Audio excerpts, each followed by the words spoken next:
Hello, friends. You are welcome to yet another engaging lesson with us. Do you know music has an alphabet just like English and French and any other language we are familiar with?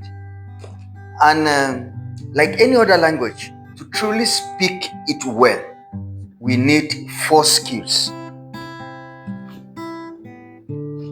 listening skills,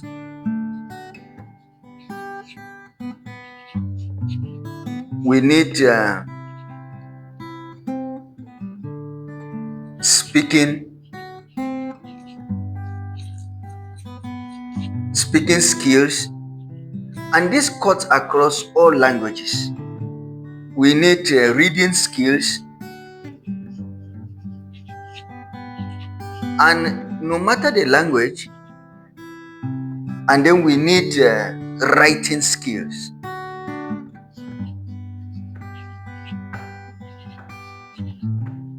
So these are four skills that every language needs.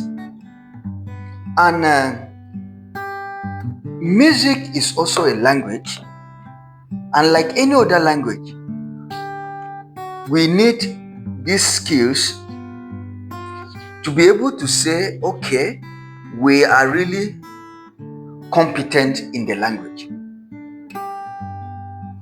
So looking at these four skills: listening skills, speaking skills, reading skills, and writing skills, which one do you think you already have in terms of the music language? Please, could you write it on the comment section? Which of these skills do you have?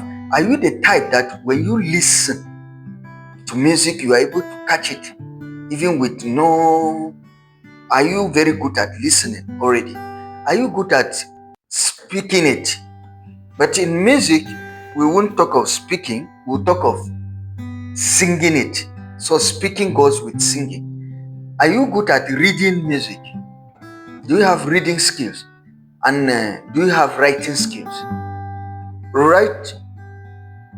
Please use the comment section to indicate which of these skills you already have. So today, I will show you how music is a real language and why reading and writing music is as important as singing or playing. As we progress, it is important we make a few clarifications, especially when it comes to speaking as a skill. In language, we talk of speaking, normal languages. Music as a language too, when we talk of speaking, like sometimes when they are singing, sometimes you hear in between the singing, you can hear somebody reciting something. It's also possible. So in music, actually, we can talk of singing, which is similar to the speaking. We can talk of singing, we can talk of rapping. If you rap, it's also another form of speaking in a music. We can talk of humming. It's also another way of, it's a form of speaking. And then we can also talk of playing. If you are playing an instrument, you are also speaking. So all this singing, rapping, humming, playing, they are all forms of speaking when it comes to music. So all this can be said to be speaking in music. So you can sing a song, you can rap it, you can hum it, you can play it, and all are speaking. So when we talk of speaking in terms of music, it is not only about, mentioning words. But it's about singing, it's about rapping, it's about humming, it's about playing the an instrument. It's also another way of speaking. So as we progress in talking about the skills in music language, please have this in mind, that when we talk of speaking, we mean a whole lot of things in terms of the music language. We can see that music actually as a language is very wide, and even wider than even ordinary speaking. So music as a language is actually very wide. And like any other language, we start by the basics of writing A, B, C, D, right to Z. So the following are English language alphabets. These are the letters of the English alphabet, and there are 26 letters. French also has the same letters with accent, like E.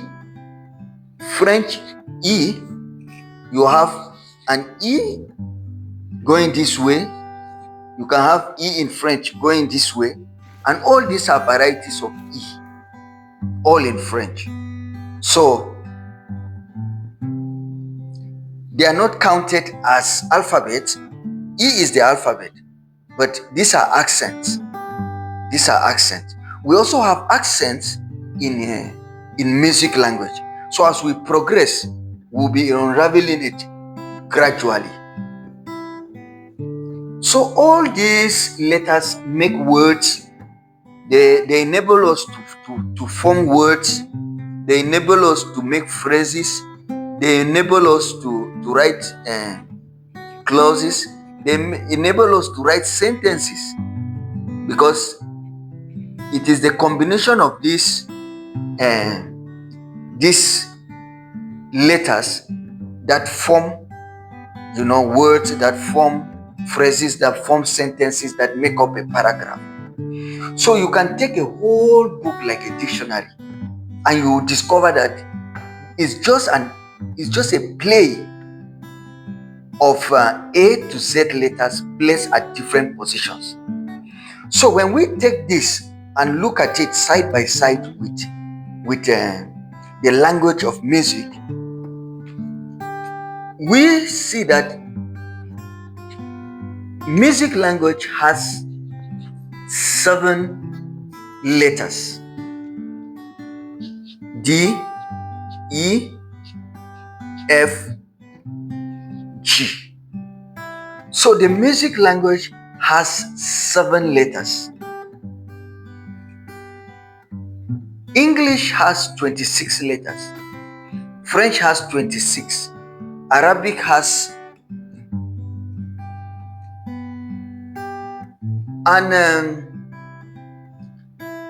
music has 7 letters. And these 7 letters, with these 7 letters, you can write and sing any music in the world, as these 7 letters can be considered as the foundation of every song you love. Imagine, just 7 letters are foundation of every song you love. So with just 7 letters of music, you are able to create a foundation of every song you love. Isn't this easier than than you imagine? Now there's a question. This is A, B, C, D, E, F, G. The question is, what happens after G? Unlike the English alphabet that starts from A right to Z, in music language, once you start with A, B, C, D, E, F, G, you go back to A. It does not continue. And one good thing or one flexible thing about the music alphabet is that you can decide to start your alphabet from B. In that case, you will say B, C, D, E, F, G, A, and it always ends with what you started with. And it makes with what you started with, will make it 8 letters, where the first letter is the lower sound of the word of the letter, and then the last letter is normally the upper sound of the same letter. So this is what makes music unique. In writing English language, you always start from A. Can you start with the English? You see A, B, C. But in music, you can decide to start from C. You can start from D. You can start from E. But always, once you start from E, you go E, F, G. Then you continue with A, B, C, D. So this is one unique thing about the music language that we need to understand, especially when it comes to writing of the letters. Now, when we recall, we said that there are some accents in for instance, in French, where you write E this way and then another E this way.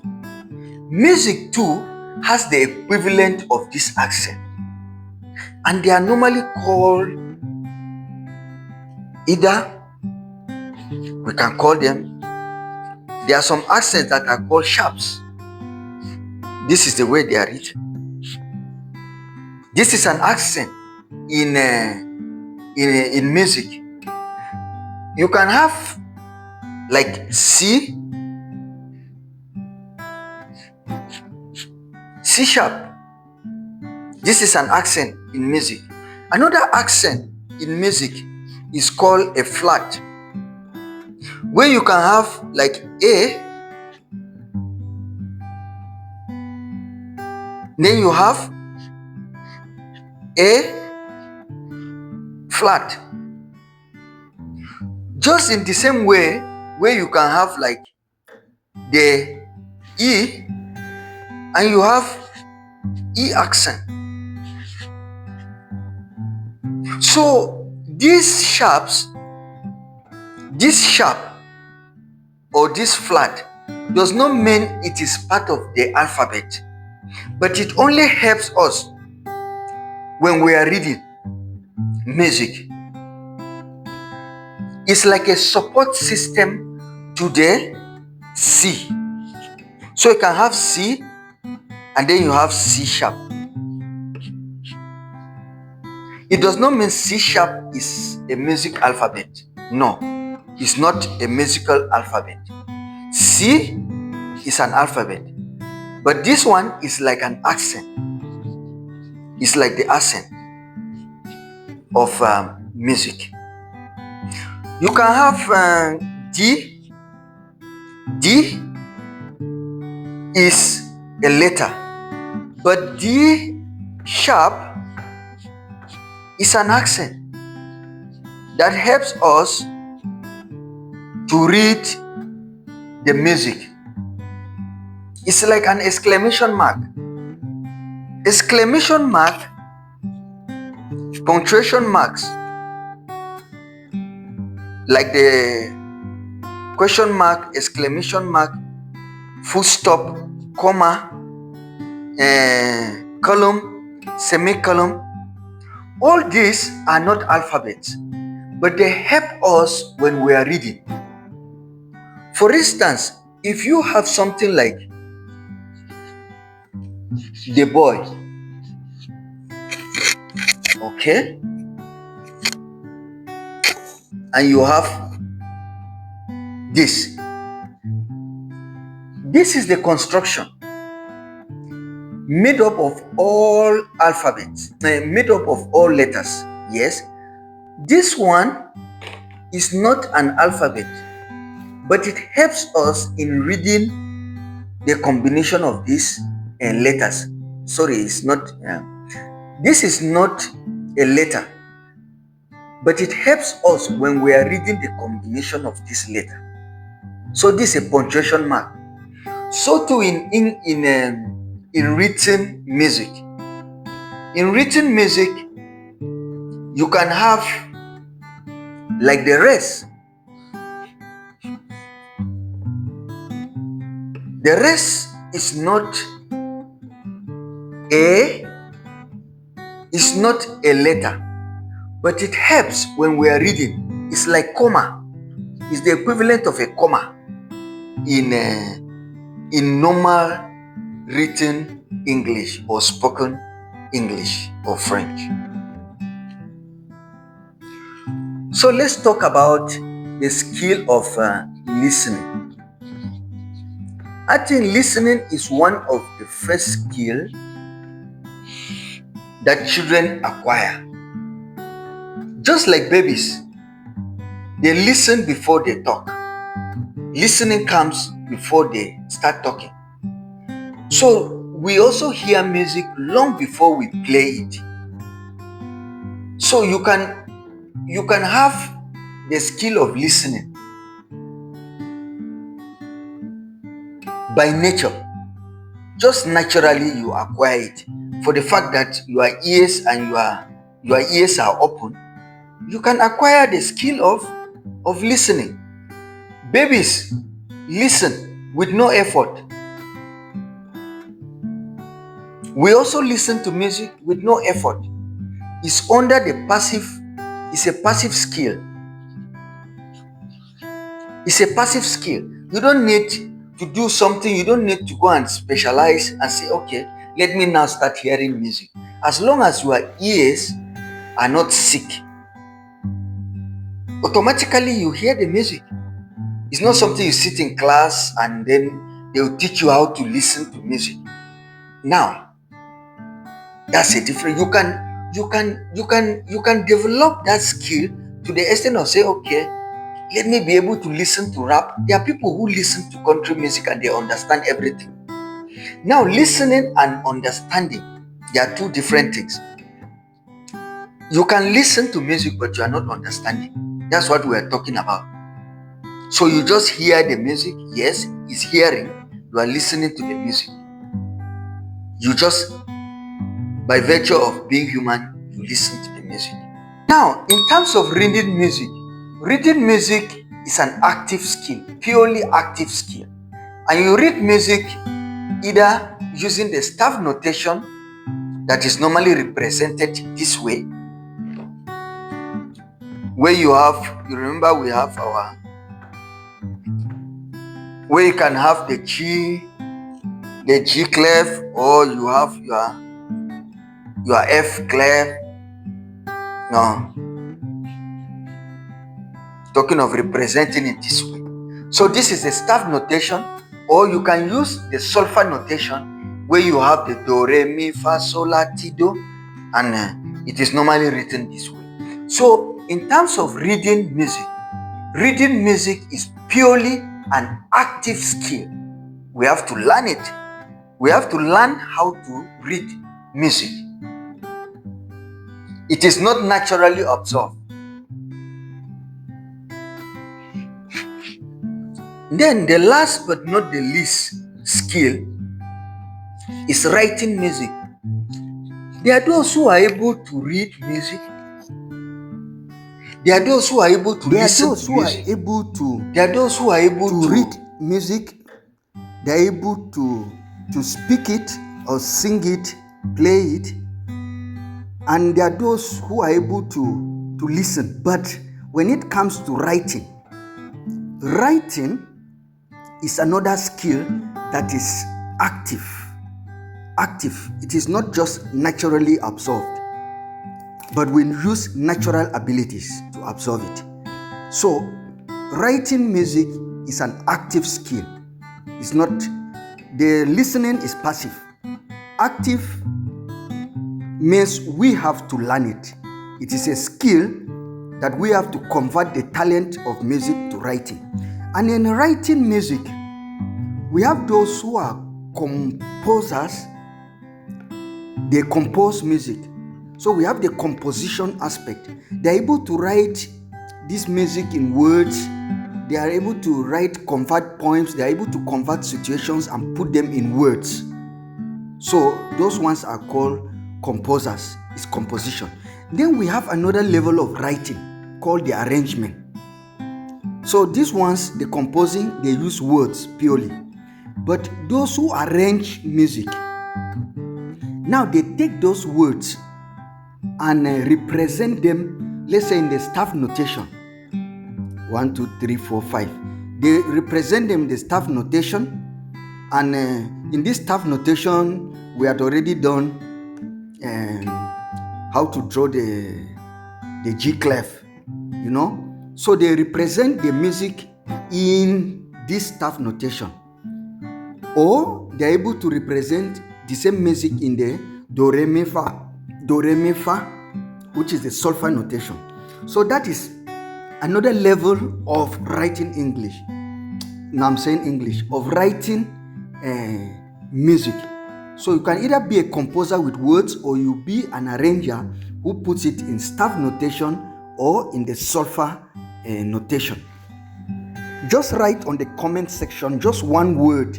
You can write composer, you can write arranger, you can write staff notation, something you have learned. And then so share something so that we know we are together. Thank you. So the ability to write music comes in stages. And this is a purely active skill that takes time and takes talent and takes dedication to develop. Subscribe for more of our videos. So as we explain this, so basically this is our first lesson when it comes to reading our music. When we talk of listening, reading, writing, and speaking, and under speaking we have singing.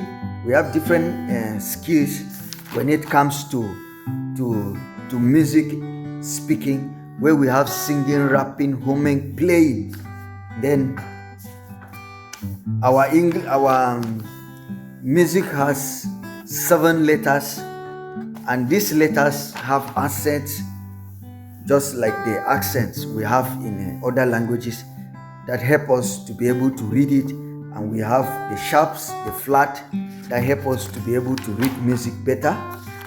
And we have babbling as a form of speaking. We have humming as a form of speaking. Reading music either in staff notation or in the solfa notation. And then we concluded with writing, where we have composition, just writing the words, and then we can have the arrangement of this music into very professional standard. So this is what we have for the first introduction, and in our next class we'll be going into the nitty-gritties of reading music. So subscribe for us to keep going, and please use our comment section intensively to write comments on what we can do together, aspects that we need more clarification on, and then we continue flowing together. From this end, this is what we have for today, and see you in the next class. Do not miss. Thank you, and stay connected. Bye.